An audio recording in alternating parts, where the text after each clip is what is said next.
friends, welcome to Easy GST for You. I am your host Girish Kulkarni. Today we are going to discuss one important aspect which is particularly related to foundry industry, and that is related to the taxation of dyes and patterns in case of foundry industry. What is the issue is that how to determine the taxability, the time of supply, and how to make invoicing related to dyes. And this is a very common and a very famous question as to what needs to be done in such cases, because there is a long history of accounting and taxation of dyes and patterns, starting from excise regime. Before going into the actual question, first we'll try to understand why this confusion is there, and for that we need to understand how a foundry in particularly works. And now foundry is something which using the molten metals produces different parts and structural portions which are related to automobile and various other industries. That may be related to SG iron, cast iron, aluminium, or various other metals as well. For producing such castings, there are patterns which are required, and there are dyes which are required, and the taxation of such patterns and dyes is of utmost importance. Now, why there was such importance attached to such taxation was that in the excise regime, the taxable event was manufacturing or production, but the time of tax liability coming into the existence was removal of goods.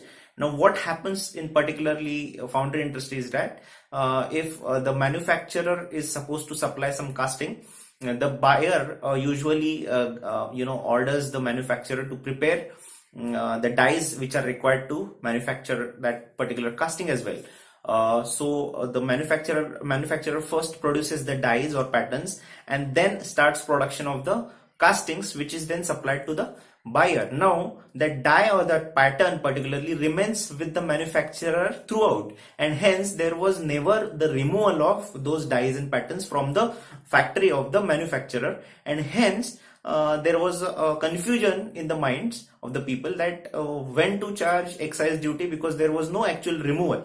But that was a settled principle in excise regime, and there was a concept of amortization of dye cost over the cost of units produced using that particular dyes. Now, what a manufacturer used to do in that regime was that firstly, after producing the dye or the pattern, from a cost accountant, it was certified. It was to be certified that how many units that particular dye can produce depending upon its type of the production and various other technical things. After that certification, total cost of the die was amortized over those many units, and at the time of billing of respective batches of the casting, that amortized cost of the die was added in the cost of castings. Also, there was confusion in the mind of the manufacturers in excise regime as to what happens if the dyes supplied by the buyer were already used. In that case also, there was one circular which was issued in the year 1996, circular number 170, which explained that even if the dyes are supplied by the buyer and those are the used dyes, then one has to get it certified from the cost accountant as to what is the capacity of that particular dye is to produce how much units, and then depending upon the supply of the casting in batches, that proportionate cost needs to be added to the cost of dyes. That was the stand which was taken in the excise regime. Now, what happens in GST? Because GST is totally the concept of taxability is totally different as compared to excise. Now, GST is a tax on supply of goods or services, and hence what happens to dyes and patterns in the such scenario. Now we know that dyes are goods, and so the time of supply in case of dyes will be coming from the relevant provisions of CGST law related to time of supply in case of goods. Now there are, if you see broadly, there are two parts into it. When to recognize a particular supply as taxable, in case of goods. Part 1, whether the goods require movement from point A to point B for completing the supply, and whether the goods do not require such movement, or that such movement is not required in such cases.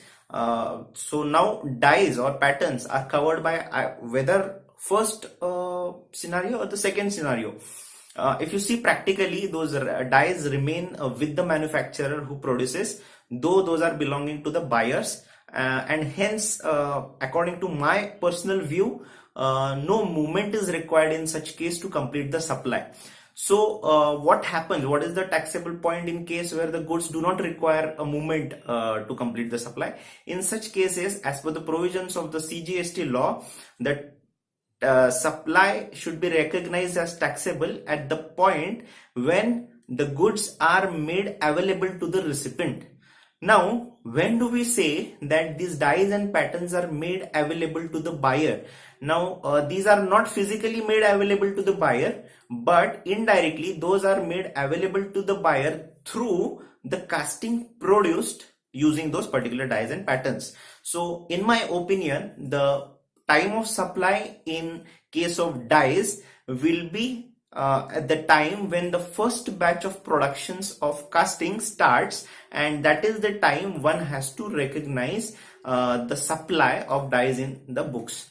Now there is again one important point which one has to remember, that is what is the contract between the manufacturer and the buyer. Means whether it is decided between the manufacturer and buyer that the dies will be supplied to the manufacturer free of cost. Question number 1.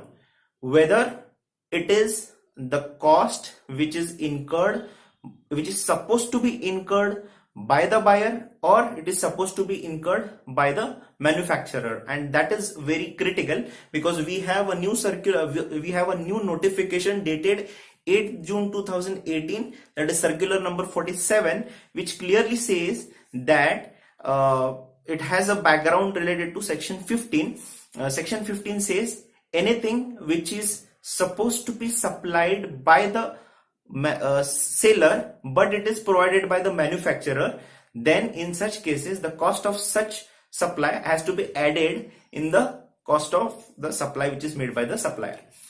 Now, keeping this provision in mind, and the first point that I discussed, that is contract between the manufacturer and the buyer as to who will whose responsibility to incur the cost related to dies will be the determining factor in case of whether to charge that particular GST dies cost or not. And if it is to be charged, then amortization concept will again come into the picture in such cases. So then again there are two options. One is upfront you recognize the supply when the first batch starts, or depending upon the value of the number of units that can be produced, you amortize the cost over such supplies, because the notification itself clearly says that it can be amortized over that period. So there are these two different views which one has to keep in mind while recognizing recognizing the supply of dies in the books of a manufacturer. So I think that was it regarding the taxability case of Foundry Industries. If you have any other questions, please write to us on our email address easygstforyou@gmail.com, or you can write in the comments below. And thank you so much for patiently watching our video. If you like the video, please do subscribe to our channel and to get all the updates related to GST and UAE VAT laws. Thank you so much.